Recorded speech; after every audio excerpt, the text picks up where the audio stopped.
offers potential for growth due to its rich cultural heritage, diverse landscapes, and untapped market opportunities.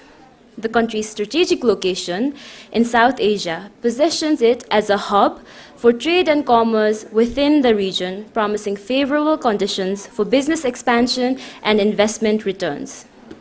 Before we begin, let's take a moment to clarify a few details for today's session. In this session, we will have one presentation and one panel discussion focusing on Nepal's energy predicament by exploring opportunities for clean and renewable energy development, assessing international partnerships, and identifying strategies to overcome financial and policy barriers with the ultimate goal of fostering sustainable growth and reducing reliance on important fuels in South Asia. I would first of all like to acknowledge the esteemed presence of the Honorable Minister for Energy, Water Resources and Irrigation, Government of Nepal, Mr. Shakti Bahadur Bosnit, and kindly request him to preside over and chair this session on navigating Nepal's renewable energy potential.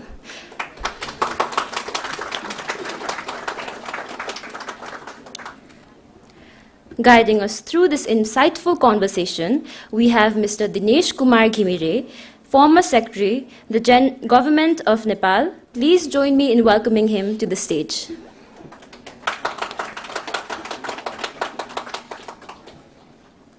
As for our esteemed panelists, I would like to invite to the dais Mr. Kulman Ghising, the Managing Director of Nepal Electricity Authority. Mr. Kulman Ghising has 27 years of experience in power generation, transmission, distribution, and trading. He has served as the Managing Director for Chilime Hydropower Company, Chairman for various hydropower companies, and Energy Advisor to the Constitution Assembly. Our next panelist is Mr. Ganesh Karki, the President of the Independent Power Producers Association, Nepal. Mr. Ganesh Karki is an experienced hydropower professional with 12 completed projects, showcasing his expertise in hydro management and project execution. Our next panelist is Mr. Yongjing Hong, the Managing Director of Nepal Water and Energy Development Company Private Limited, Upper Trishuli 1. Mr. Hong is the Managing Director of Nepal Water and Energy Development Company, specializing in project management and construction supervision. He holds an engineering degree from Hanyang University and has approximately 15 years of experience in hydropower and coal power plants. Our next panelist is Ms. Sujata Gupta, the Director of South Asia Energy Sector.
To use Exim Bank India Fund for transmission line, and there will be remaining around 100-kilometer line. I think we have to think about other sources of fund, like private fund may also be utilized in this transmission line. And this backbone line should be connected to the private sector projects.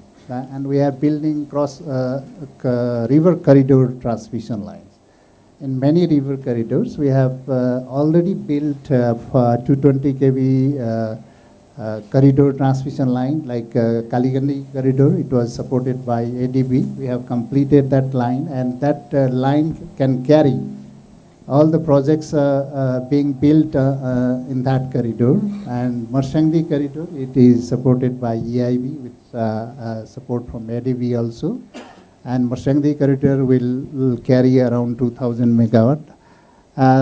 Kosi corridor we have almost completed with Exim Bank support, and Tamakosi corridor and Silime corridor KFW has supported. So with support from development partners, we have been developing many river corridor transmission line, and those transmission line will carry projects being developed by private sector.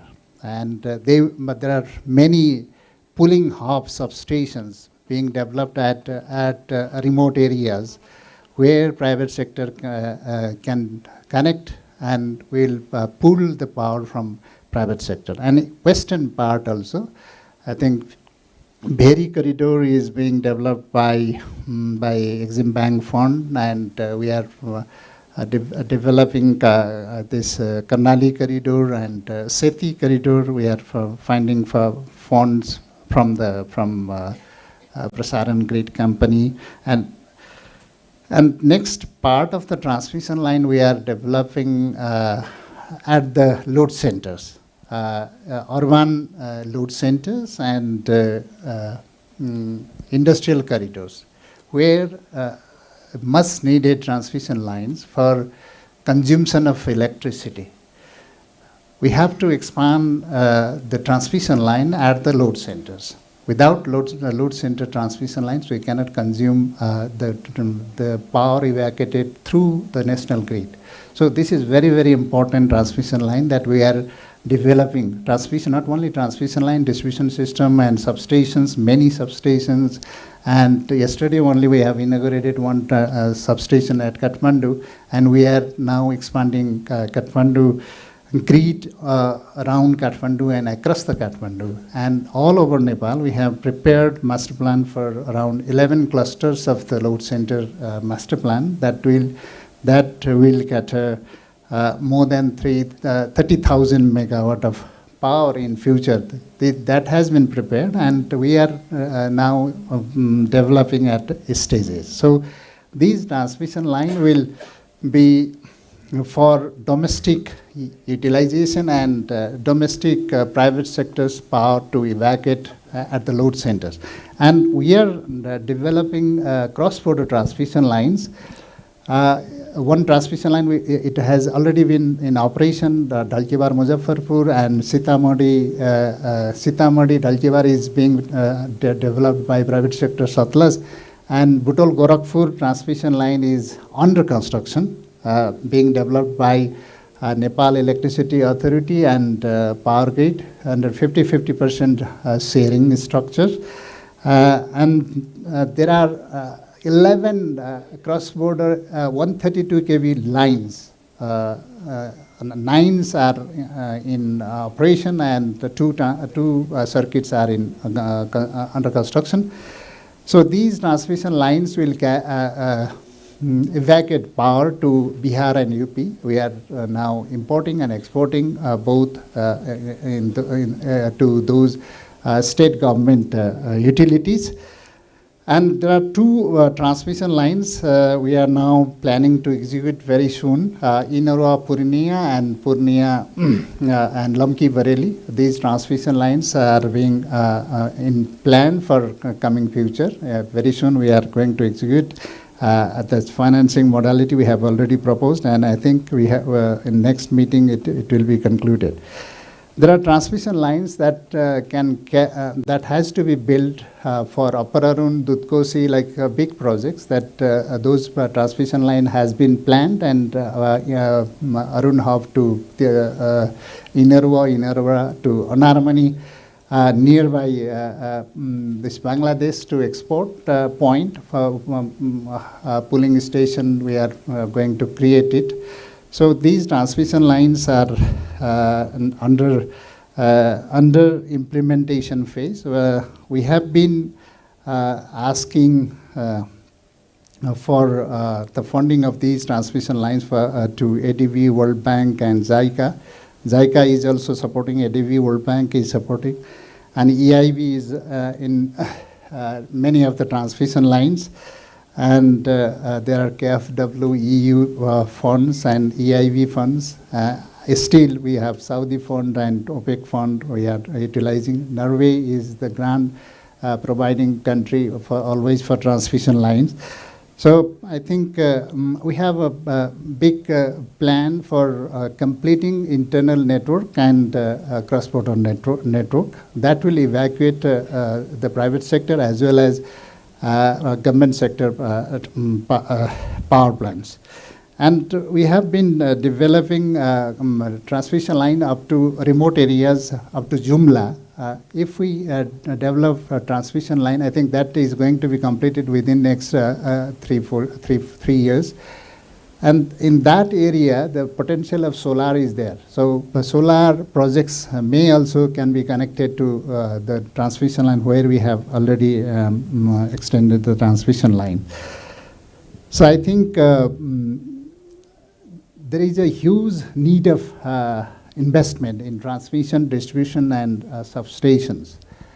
Not only donor agencies and local funding is not enough. I think private sector should come into transmission line also.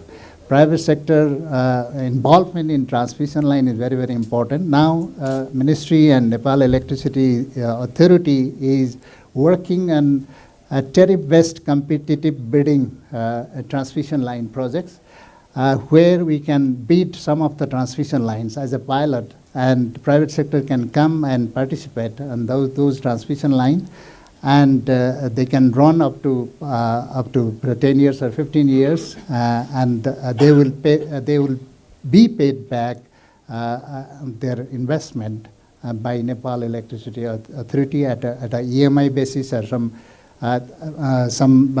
of the basis that can be taken. So we are planning to come up with this solution very soon. I think guideline has been prepared by the ministry already for tariff-based competitive bidding, and the bidding process, I think bidding document is going to be prepared very soon, and we are coming up with this product very soon for some of the project. So that I think development partners like World Bank, ADB can support on this process of this reducing the cost of how we can reduce the cost of the transmission line. Thank you very much. Thank you. Thank you, Kulmanji, for your very comprehensive and very clear briefing of what NEA is doing, how it has plans to implement those projects, and your perspective on the private sector also. That's very appreciated. Now I come to Mr. Ganesh Karki, who is the president of IPAN. The first question, Ganeshji, to you is, it's quite noteworthy that IPP's contribution in generation has been the key for development of the electricity sector in this country. Now, where do you foresee the scope of the private sector beyond generation in the coming days? How is the private sector preparing to be involved in power trade, both in domestic as well as cross-border market? This is the first question. And second, as an experienced domestic private sector investor, what specific areas of reforms you want to suggest to the government to create an enabling environment for attracting further private sector investments, both domestic as well as from abroad? Thank you. Thank you, Dinesh sir, Honorable Minister, and all the distinguished panelists. and very esteemed guests from all over the world. So thank you again. And then Nepal is waiting for investment, and so definitely we have seen the presentation that we required a huge fund in Nepal to the renewable energy. So beyond the generation, definitely we need the transmission line, because without transmission line it's not possible to transmit the quality energy to the even we cannot export to energy. So before coming in the transmission line, I just want to add some points that, because we have seen in the presentation that Nepal aspiration is ambitious, that we Nepal planning to, and Nepal aiming to 28,000 megawatt by 2035. So we need huge investment for that. So and 13,500 megawatt is for the domestic consumption, and 15,000 megawatt to the export. So it could be a more. So we need 46.5 billion US dollar to complete to this target. So that's why the private sector are also seeking the meaningful partnership with all the stakeholders. And this is the one of the most significant areas that could invest, because without generation we cannot transmit the energy. So I also like to request all of you that there is one area that could be invest. And because we already showcases so many projects in here also that we can discuss, and IPAN is here to support and facilitate you always, because IPAN, we have more than 500 companies are member in IPAN.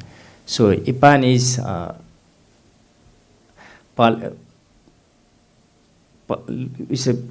negotiating with the government, and then we work for the policy with the government, and we try to be a bridge with the government and the IPPs. So second thing is definitely the transmission line, one of the area that we could invest. And so, and because with the support of private sector to investing in this sector, hopefully, because we have sometimes we have some kind of problem that it is not being complete within a time. The transmission line is being a major issues of here. And third could be one of the major area that we have discussing, one of the agenda that is electricity trade between Nepal and India. And both countries are advocating the open access channel. So even Nepal is now facilitating the private sector to invest in the areas for the private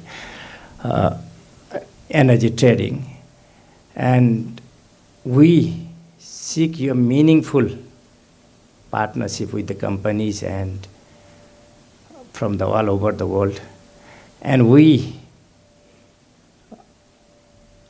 always welcome to you. And then second thing that it could be a rapidly progress if we got the support from the both countries.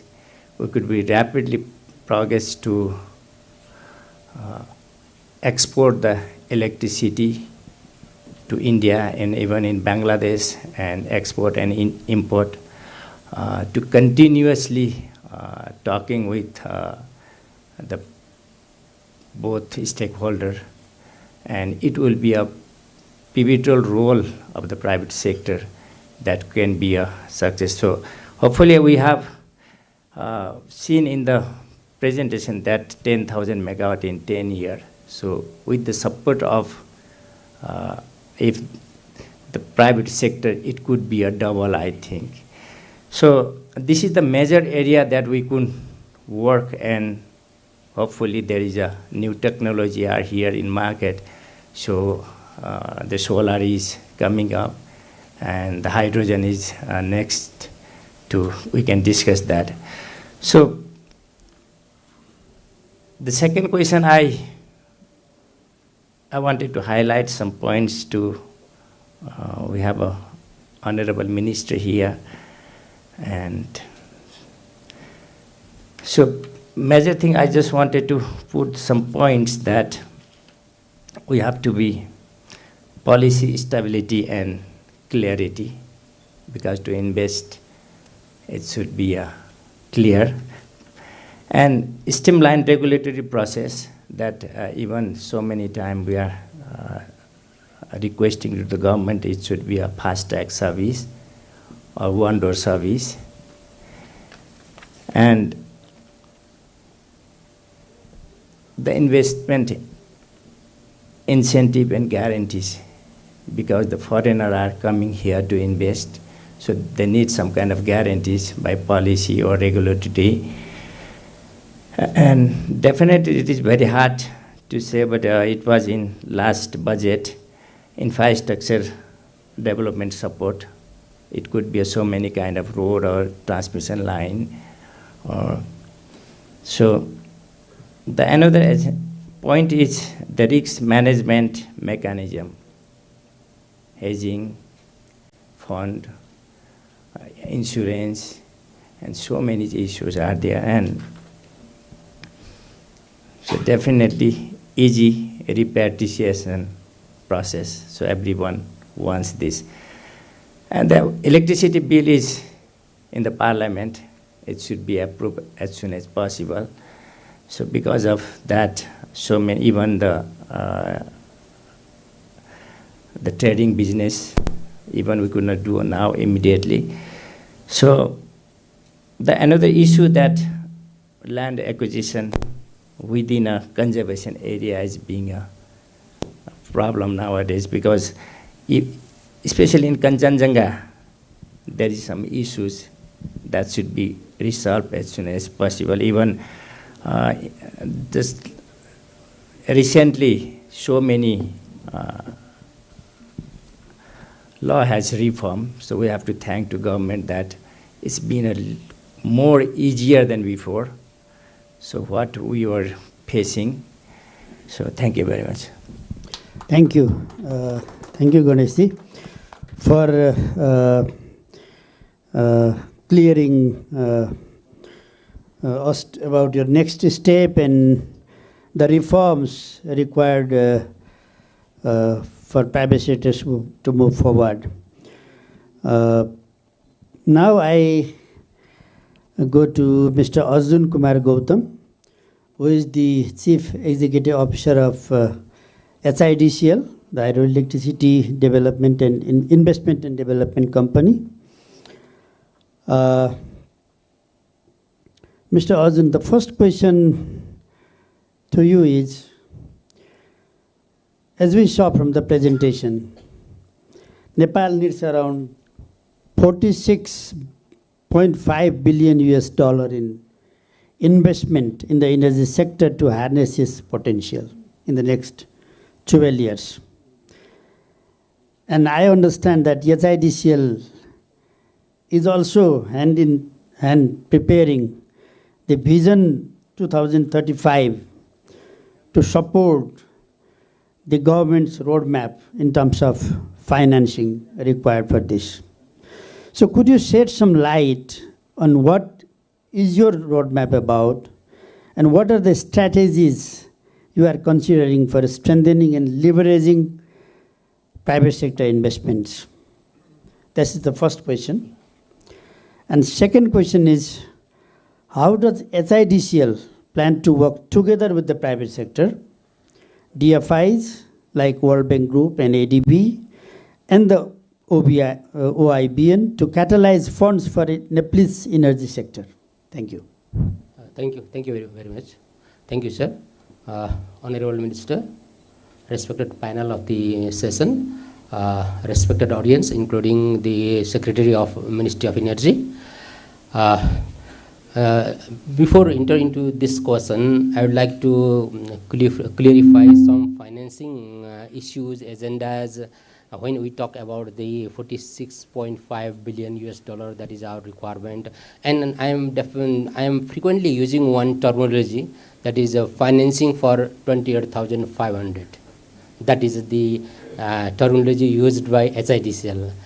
And in this regard, when we talk about the financing for 28,500, I mean 28,500 means not only the generation of the projects, generation of the energy, but also the transmission and the distribution of the energy. Four important issues must be clear. The first one is the what is the financing modality, because the financing modality depends on the nature and type of the project. For example, same type of financing modality is not be appropriate for the generation and distribution and transmission of the energy. Different type of modality is required. Similarly, same type of financing modality is not appropriate in the case of the small ROR based project and the mega storage and semi-storage project. So on the basis of the nature, on the basis of the type, on the basis of the size, we have to prepare the clear financing modality of the project when we talk about the 46.5 megawatt. And the second thing is the financing requirements depends upon the project life cycle of the I mean, when we able to reduce the project life cycle, or we can able to make the project life cycle more efficient, and then we can reinvest the project one project investment to another project. So the total requirement will be reduced. So the another issue is how to optimize the project life cycle. That is a major issue for us. The third is how to optimize the internal resources. Traditionally, we are doing that type of financing modality is the 20% from the equity of the developer, and there is 75% from the buying financing. That is the traditional modality of financing, and that modality may not be sufficient for financing the mega projects. So we have to think about the how to optimize the internal resources for energy financing. And the fourth one is there is a huge gap. Approximately the 50% of the total requirement is the gap, because our total requirement is 56.5 billion rupees, which is the equivalent with the entire financial system of the country. So we need at least the 50% gap to be fulfilled, either from the FDI or from the concession loan of the development partners. These are the major area of the financing. So these four issues must be clear when we talk about the financing. And regarding the HIDCL, HIDCL has prepared a roadmap they called the Vision 2035, which is directly match or link with the energy development roadmap of the government of Nepal, and how can the HIDCL facilitate or assist the government to achieve the energy development target of the government. That it has focused on that question. And basically, as per your answer, we have focused on six broader perspectives. The first one is that the being a specialized and the dedicated financial institution of the government of Nepal to finance in the energy sector, we want to be a nodal agency of the government of Nepal. So my expectation, or our expectation from the government, is to recognize HIDCL as a nodal agency, so that we can proudly say that we are the nodal agency of the government of Nepal and we can finance in the projects. So that is one or the strategic perspective which is mentioned in our roadmap, vision paper. And the second is we want to be a financing partner of IPPs. As Sir mentioned, as Ganesh Sir mentioned, that there is the crucial role, very important role of the IPPs or the private sector in the particularly energy development, hydropower development of Nepal. So that considering that fact, we want to be a good financing partner of the IPPs, and in the witness of the Ganesh Sir, the president of the IPAN, I would like to request to all the IPPs to come with us if you have a bankable project. We are ready to finance, we are ready to coordinate with the other banks and financial institutions for financing. That is our clear prospect and the clear vision. And the third one is that we want to be a local financing partner of the foreign investors and the development partners like the World Bank and the ADB. It means in the particular project, if the foreign investment is approached, there may require the local financing. For example, that type of the strategy or the concept is already materialized in the case of the Upper Arun hydroelectric project, in which the World Bank is leading for the foreign investment and the HIDCL is leading for the local financing. That type of, so we want to be a good local partner for the international investors and development partners. So I would like to request to keep on touch with HIDCL or come to with HIDCL if you are going to finance in Nepalese energy sector. And another thing is that we want to be a good partner of the particularly contractual saving organization like the Employees Provident Fund, CIT, and the insurance company. Why? Because there is a huge amount of fund which is not materialized in the infrastructure sector. For example, as on that they are mobilizing, including the EPF, CIT, and the investment companies, they are mobilizing around 12 billion US dollar. Out of that, approximate 9 billion is used in the short-term financing in the commercial banks. So they can be directly tapped with the project financing. So we can be a good partner, not only the partner, we can be a investment manager of the that type of contractual saving organization, because they have no direct access to project financing in a particular project and their risk appetite is comparatively low. So they cannot directly finance in a particular project. So we can finance on the basis of the partnership as an investment manager of them.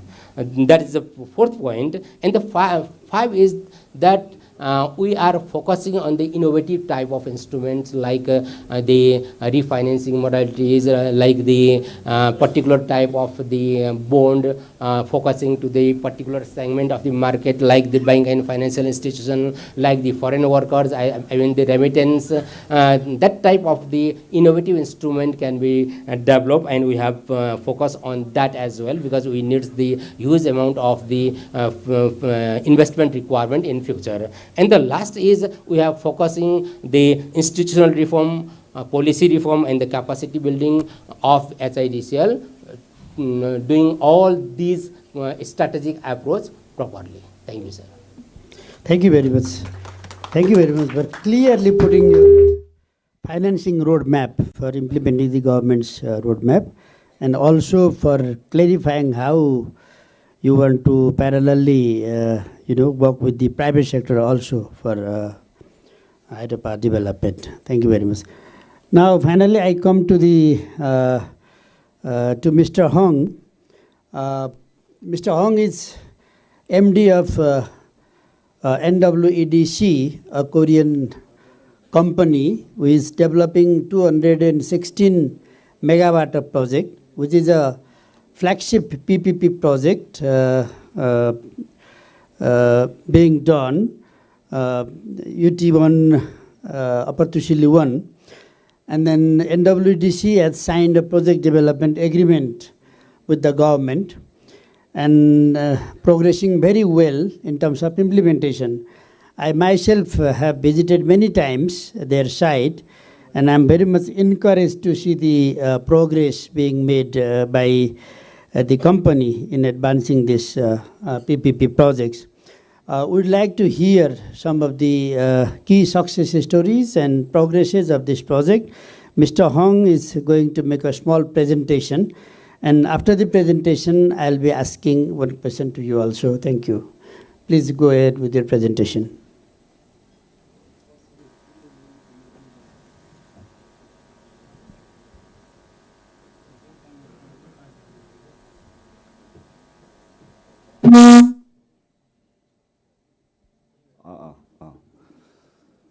Honorable Minister and respected all the panelists and distinguished all the guests, ladies, gentlemen, good afternoon and namaste. This is Youngjin Hong, Managing Director of NWDC.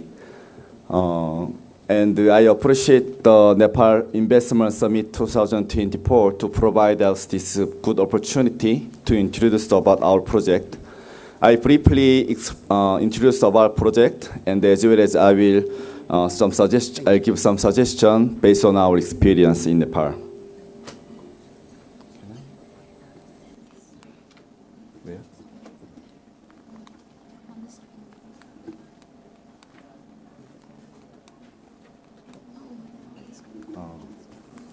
Yes, our project capacity is 260 megawatt, and it is located 70 kilometers north from the Kathmandu and Laswa district. And it is runnable river business type and the BOOT business model. And the total project cost is $647, and it is the largest FDI in Nepal as of now in hydro sector.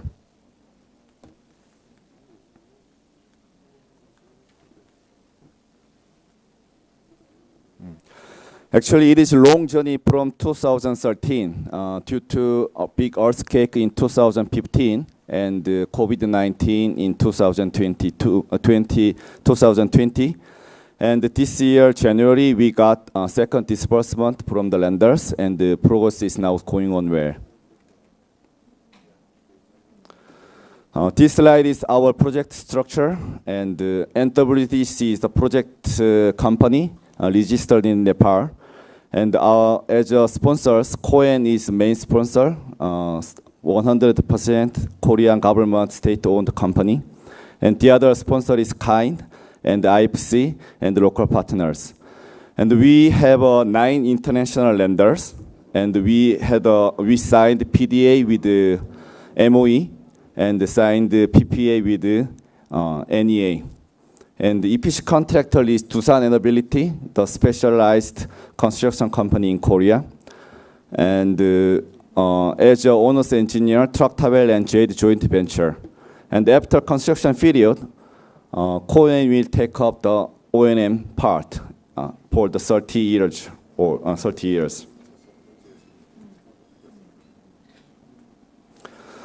This slide shows our project financing plan.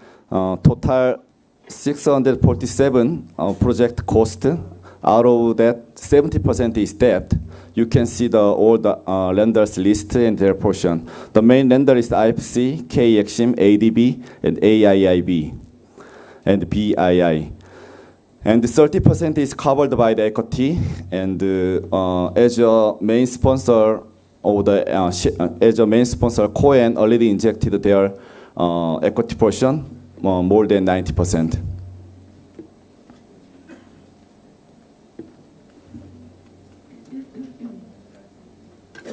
This is construction plan. Mainly 3 parts is our construction. One is tunnel, total approximately 10 kilometer headrace tunnel. Out of that, 50% is excavated, and water filling is scheduled 2026. And construction work is going on well, and the work will be completed middle of 2026. And lastly, power house cabin and transformer cabin excavation is already completed, and commission is scheduled in 2026. This is our overall construction layout. 1 headworks and 3 audiots, and the 10 kilometer headrace tunnel, and the powerhouse. This picture shows headworks area. After river diverted through the diversion tunnel, now construction, civil construction work is going on well. This photo shows headrest tunnel. As I told you, out of 10 kilometers, 50% is excavated, and the remaining part will be completed next year.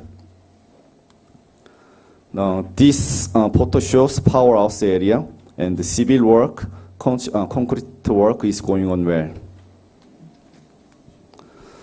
Now I will explain about ENS part. As an international project funded by the International Bank, we have a lot of lenders, ENS guideline and standard. So it is all following well. And also we following the government, the part of government acts and the regulation as well. And this project is first project in whole South Asia and Southeast Asia area to complete successfully the EPIC. Also, as CSP activities, more than $1 million is already contributed to the local community to support their education and infrastructure improvement and the religious matters. Also, many biodiversity management plans has been implemented to keep and protect their nature and the ecosystem. And the whole thing is supervised and monitored, audited by ourselves as well as by the lenders through their international consultants. Finally, I would like to suggest some to the government based on our experience. First of all is regarding consistency on policy. Actually, it took lots of years to complete PDA. After that, as well as lots of years for the signing PPA. The main reason why it took delayed is the inconsistency between PPA and PDA. So, in terms of investors, it should be coincident so that we can save lots of time for the documentation. And the land mortgage in the name of the foreign lender is one of the requirements from the international lenders. As an international practice, we requested to mortgage the properties on the name of the lender's name until repayment. And also in terms of investment from the foreign country, it is very important to secure the 30 years operation period because of COVID-19, like force majeure event, the project is a little bit delayed. So we requesting government through the new Electricity Act, it should be secured for the shareholders' interest before they involved in this project. And there is a lag of law for issuing local share with the remaining private company. So government facilitation is required for formulating the modality. And lastly, it can be some minor issue, but it is also important for the foreign investors, the work permit and the visa process. In Nepal, it's a little bit lengthy procedure, and it is also related with many government entities. So sometimes we face some difficulty because of that. Also, because we are international project, there are lots of international consultants. They visited the site only for several days, but for paying that to them, they need their work visa and work permit as well. It took lots of time, so they continuously gave us some complaint about that. So this is what I prepared so far. So Paul, thank you very much. Thank you for your attention. Thank you. Thank you. Please, you can take your seat.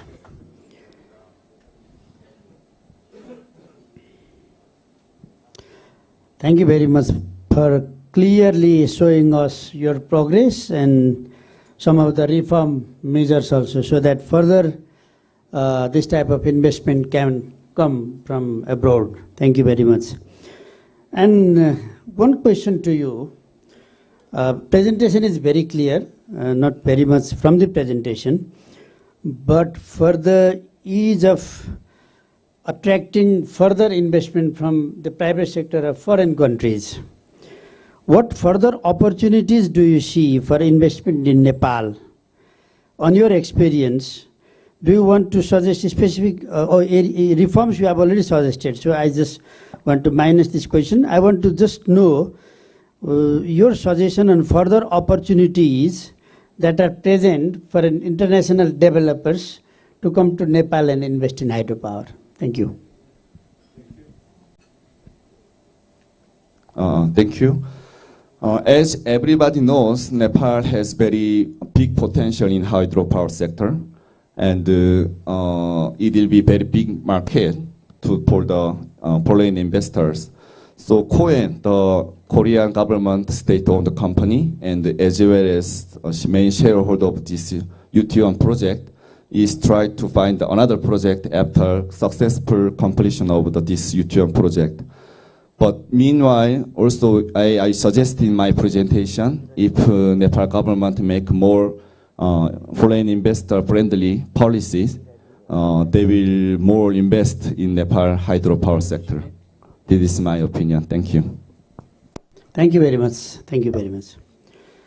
Now we are at the end of the discussion. The panelists, all the panelists have put forward their perspective. Now, we are already there at 11:30, which is the time allocated for this particular session. Still, I want to open the floor and would like to take minimum 3 questions only. And one of them has been already booked by Dr. Biraj Thapa, who is the associate professor in Kathmandu University. And I would like to introduce him as a hydrogen expert. With his significant contribution, together with the government teams, we have been able to promulgate the hydrogen policy. Now there are a lot to do with regard to hydrogen development in view of consumption of our own available energy, and it is one of the inevitable part for clean energy transition. So I want to give this floor to Dr. Biraj Thapa to put his remarks on this hydrogen issue. Thank you very much. Dr. Biraj.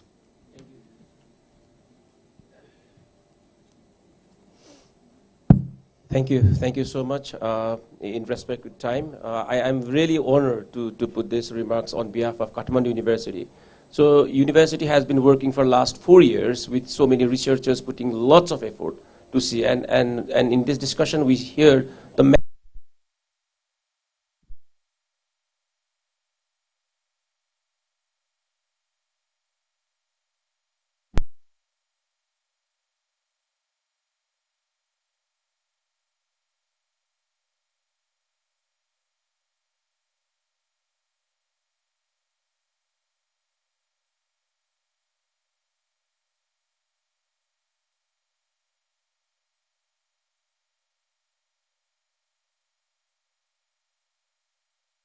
how this hydrogen can be integrated in our energy systems, in our decarbonization goals, in our export things, and most importantly, how to balance the wet to dry season energy variations. Of course, the making of the reservoir is one way, but that's also challenging. So do hydrogen has a value for next level of investments in Nepal? Yes, it has.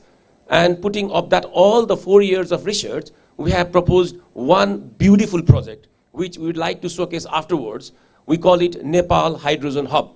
So we have categorized the country's hydropower in 4 different sectors, where more than 5 or 10 hydropowers can be conglomerated as one single entity, where all the spilled energy, all the surplus energy, all the dedicated energy itself can be evacuated in one dedicated hydrogen production unit. from where we can have the specialized hydrogen-based industries.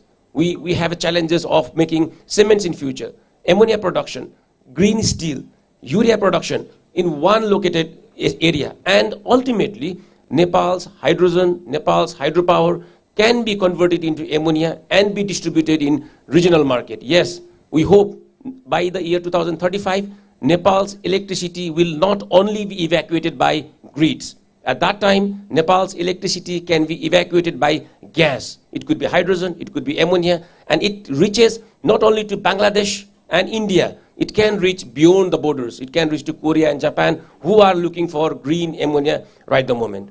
So our team has made a very good project document. I will not present it right now, but maybe if somebody has more interest on this green hydrogen and Nepal hydrogen hub, which we think would exceed $5 billion in total capacity, and with starting project $500 million project. So that is the one ideation that we have made. And if you are interested, I can present that idea in 5 minutes after this session is over in the break. Thank you so much. Thank you, Dr. Biraj, for sensitizing the floor regarding this new technology. Thank you very much. Now, please, I don't recognize the name. You want to go for the question, please? One there. Okay. This is Ms. Subhash Khadka. My question is specific to HIDCL, sir. The question is, firstly, best wishes in terms of being a central company which is being recognized by Nepal government. And the question is specific, that's to say that you are talking about project life cycle optimization and internal resource optimization. Can you share some examples of the success stories in that line? Thank you.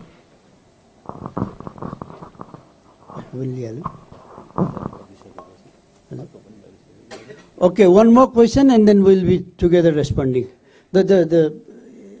Yeah. Please.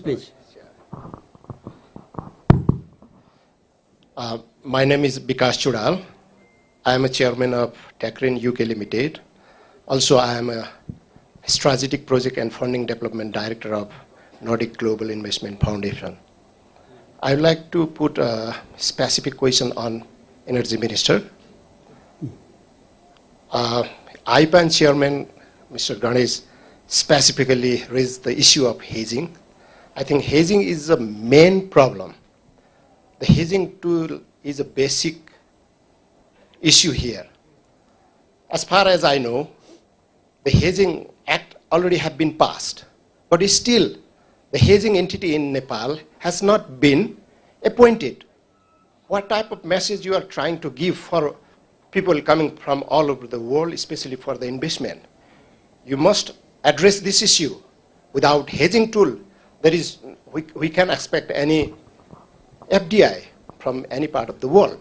So I have already appealed to the government of Nepal, especially Prime Minister and the Finance Minister, and also I would like to appeal the Energy Minister to address this issue, hedging issue, before end of this investment summit. Thank you. Thank you. So in the interest of time, we are not taking any more further questions. We can just have discussions later in the lunch, or we can also communicate through emails and suggest whatever we want. So I request Mr. Arjun Gautam to respond to this question related to you.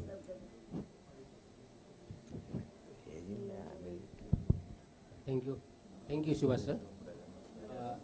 I think your question is relating to the project life cycle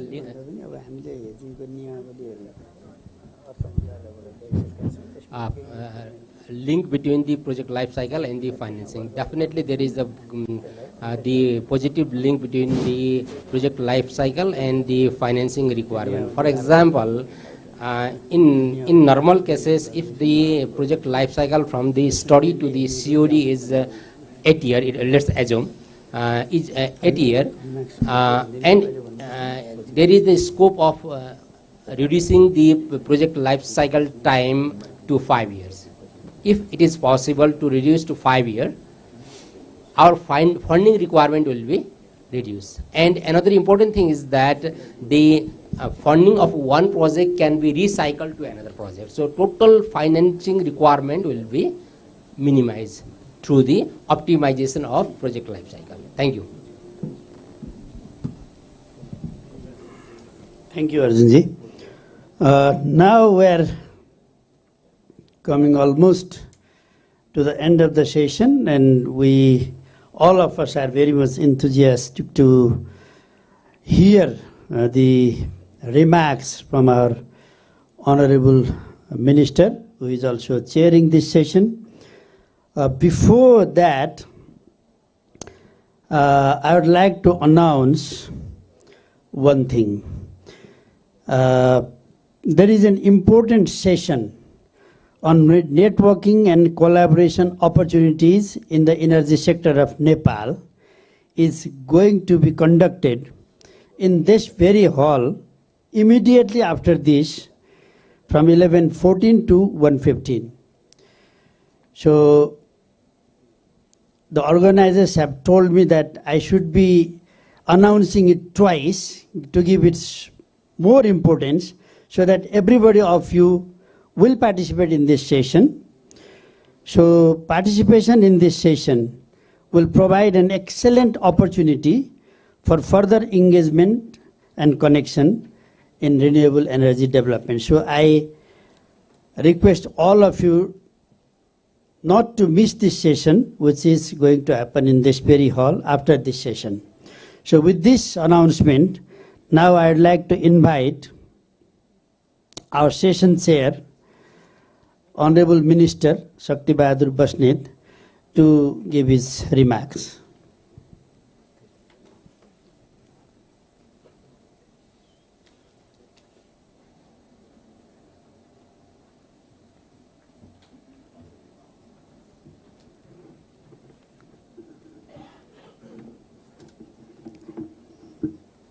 Thank you, Dinesh sir.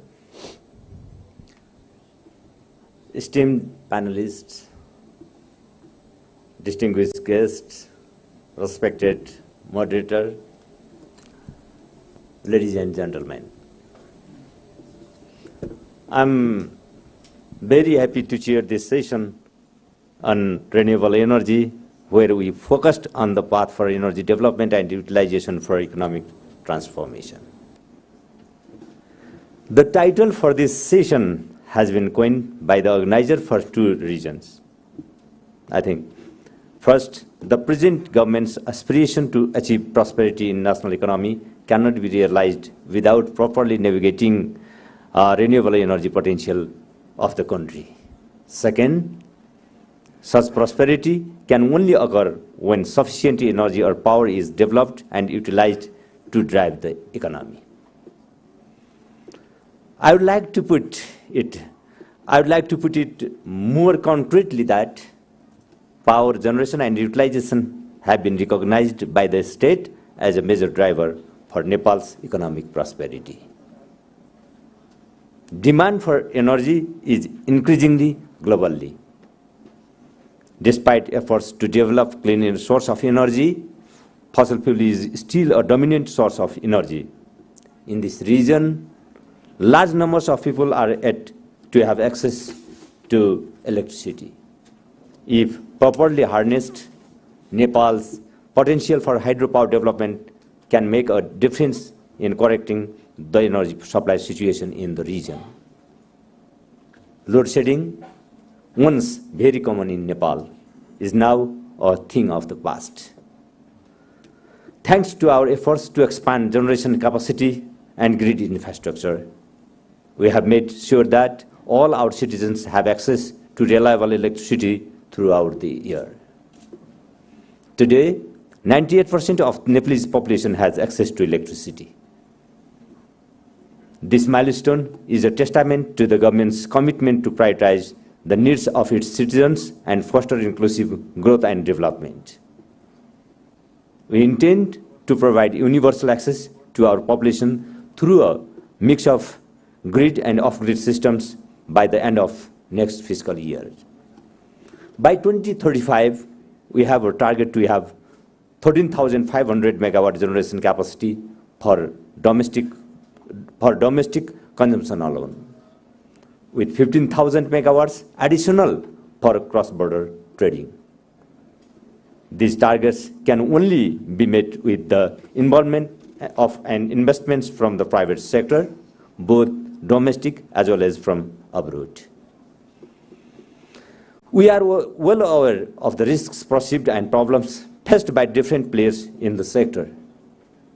We have been devising various mechanisms to manage those risks and ease the problems from time to time. And friend already mentioned about hedging. We are working out to make rule and regulations. In near future, it will be finished. I must tell you that we are keen on promoting the public-private partnership model in various forms. To this front, we intend to devise a mechanism where risk associated with large storage hydropower projects be mitigated by public entity, minimizing the risks for private investors and lenders.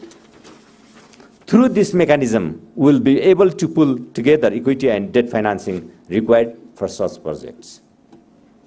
The Investment Board of Nepal plays a pivotal role in fostering the development of large-scale projects, particularly within the energy sector, by attracting crucial foreign direct investment. This is evident from the fact that through strategic initiatives and proactive engagement, the board has successfully facilitated the signing of project development agreements for landmark ventures like the Upper Karnali 900 megawatt, Arun 3rd 900 megawatt, and Lower Arun 669 megawatts, and SR6 450 megawatt hydropower projects. In addition to these, we have been able to bring a number of projects to ready-to-go stage. Some of them are Budi Gandaki 1200 megawatt, Dudkoshi 635 megawatt, Narsingad 417 megawatt, Upper Arun 1063.36 megawatt, among others. These projects are not only important to meet our own demand round the year, but also to meet the demand of our neighbors through cross-border trade. Furthermore, there are plenty of other hydropower and solar projects currently in the pipeline, poised to further bolster Nepal's renewable energy portfolio and propel our nation towards sustainable future. These agreements not only signify significant milestones in Nepal's quest for energy security in the region, but also underscore the confidence of international investors in the viability and potential of our energy sector. Over the years, we have accelerated the pace of reforms in the power sector, and we are committed to continue to reform the sector and make sure that proper policy and legal instruments are in place. Several legislations and rules related to forest, land, environment, among others, which were creating issues in the implementation of projects, projects have already been amended. Mr. Karki already mentioned implementation of projects have already been amended. Electricity bill with agendas of progressive reform of the power sector, delegation of rights to subnational governments, competition in the private sector, among others, is under consideration in the parliament. In a sense, we are creating a favorable environment where concerns raised by all stakeholders are addressed properly and swiftly. We are in close communication with related government agencies to implement this regulation, which is one friend already mentioned here about hedging. This regulation in hedging, we hope once this regulation is operationalized, we will see more coming in to invest in Nepal. Investors coming in to invest in Nepal. In order to navigate our renewable energy potential, my ministry has formulated comprehensive energy development roadmap and action plan for the period until 2035. As you saw in the presentation earlier by Mr. Gautam, various intervention and associated activities will be implemented in order to achieve the set goals. The major constraint in implementing plan is capital investment required for renewable project development, which has been estimated to be around $46 billion. To find the ways and means to accumulate such huge capital, SIDCL, government's own financing company, has already come up with a clear financing roadmap in line with the targets of ministry's roadmap. My ministry, together with the Ministry of Finance, is working on creating a conducive environment for issuance of international green bonds by the prospective issuer to pull as much foreign sources as possible so as to speed up the hydropower development in the country as planned. Nepal is among the most vulnerable countries in the world to climate change. Because of its renewable energy potential, Nepal can aid in reducing others' carbon contributions. Nepal's long-term strategy for net zero aims to achieve net zero emissions by 2045. We urge global communities not only to recognize Nepal's mitigation contributions beyond its border through clean energy trade, but also urge our trusted development partners to leverage the climate fund, green fund, in a way where private investors could also have access to these funds in order to develop large hydropower projects and associated transmission facilities. You will appreciate the fact that we need to utilize the resource complementary available in the region. Our ultimate goal is to have a regional or sub-regional interconnection. That is why we are signatory to the SHAC Framework Agreement on Energy Cooperation, and also party to the understanding reached for establishment of the domestic grid interconnection. Eventually, such sub-regional or regional interconnections should help us to optimize our power systems and lower the operating costs. In fact, it is not just bilateral trade, which will be facilitated by the cross-border lines. We can have trilateral or other arrangements, which can be worked out at the private or government levels.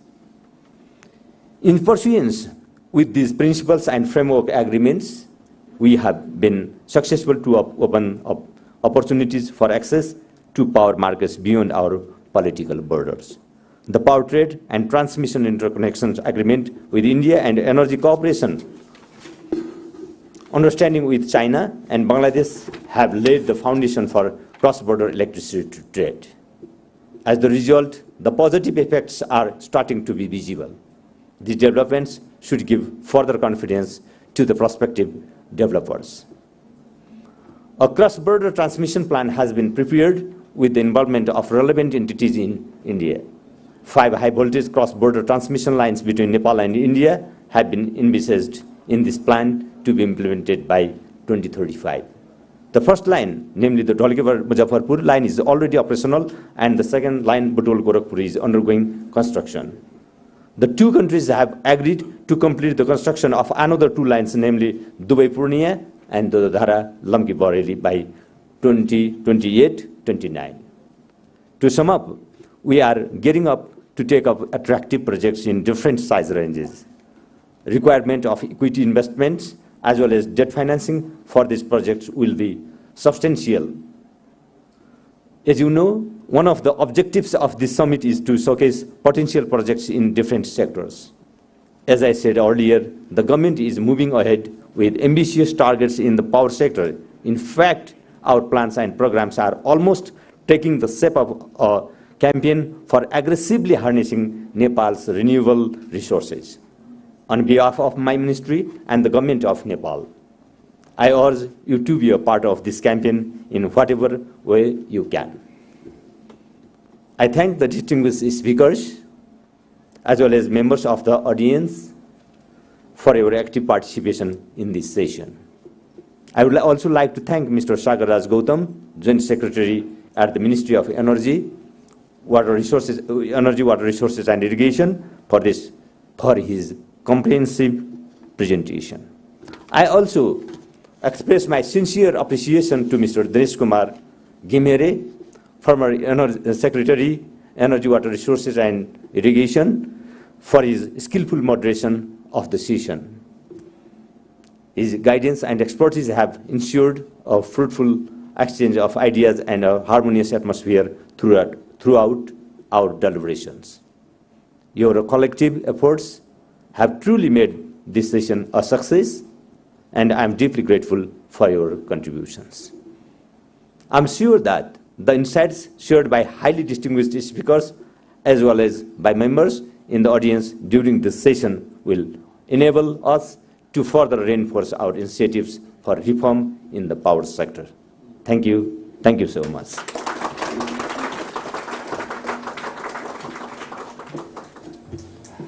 Thank you, Honorable Minister. Thank you very much, Honorable Minister.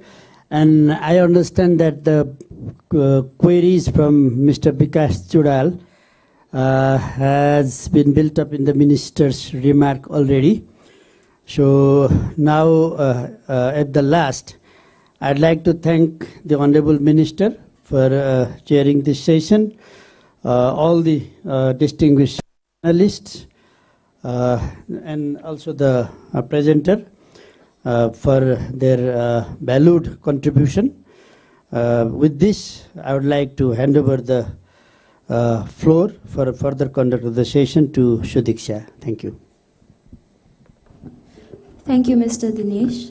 And thank you to our Honorable Minister for the closing remarks. That was truly an enriching discussion on a critical topic for Nepal's future. Our sincere gratitude to the moderator for guiding this insightful conversation, to the panelists for their insightful ideas, to the Honorable Minister for his remarks, and to everyone in the audience for being active participants. As we reach the end of today's first session, I would like to welcome on stage the Joint Secretary for Investment Board of Nepal, Mr. Baburaj Adhikari, to provide a token of appreciation to our Honorable Minister. Please give him a round of applause.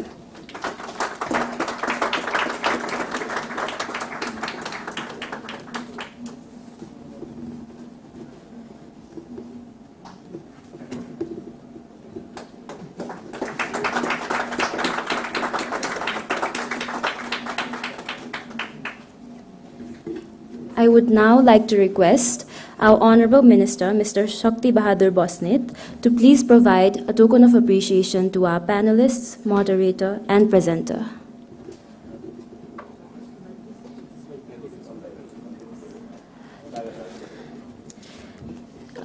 Can we please have on stage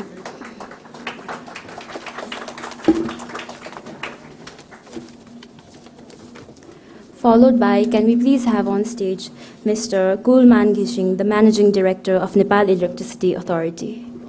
Please give him a round of applause.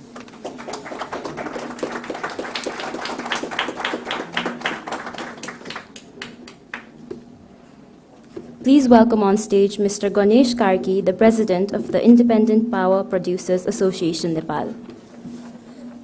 Let's give him a huge round of applause, please.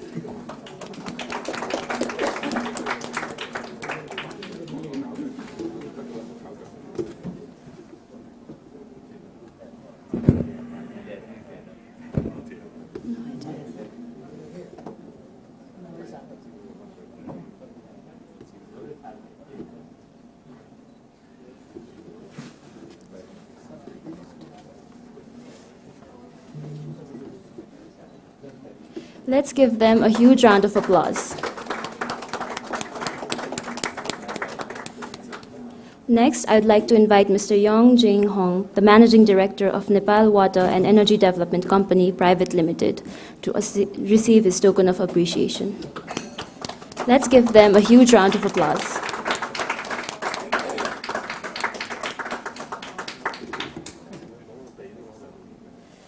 Next, I'd like to invite Ms. Sujata Gupta, the Director of South Asia Energy Sector, Asian Development Bank, to receive her token of appreciation. Let's give them a huge round of applause again.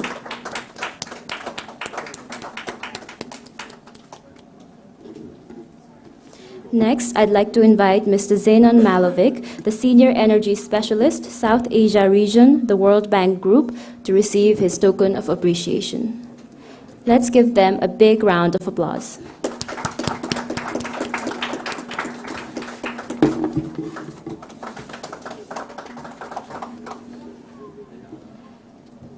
I would also like to invite Mr. Arjun Kumar Gautam, the CEO of Hydroelectricity Investment and Development Company Limited, to receive his token of appreciation as well. Let's give them a huge round of applause.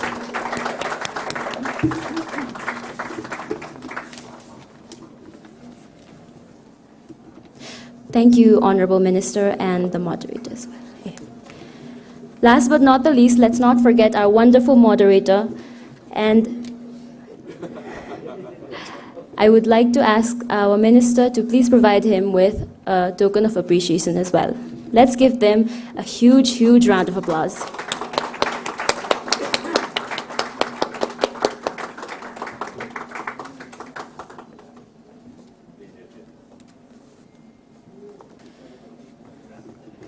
Thank you to everyone present here, and especially our Honorable Minister, Moderator, panelists, and presenters for being here.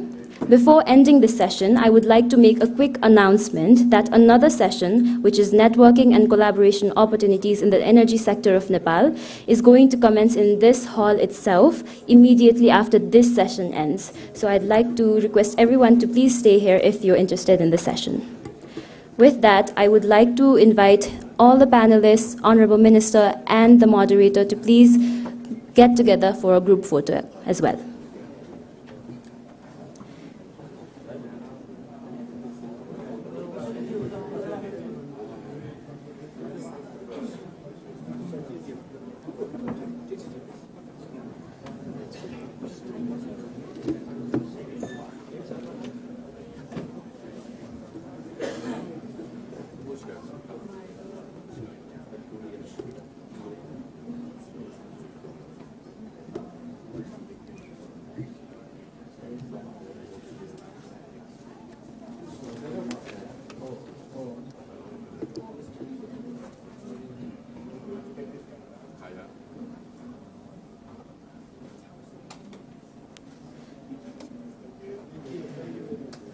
Thank you, everyone.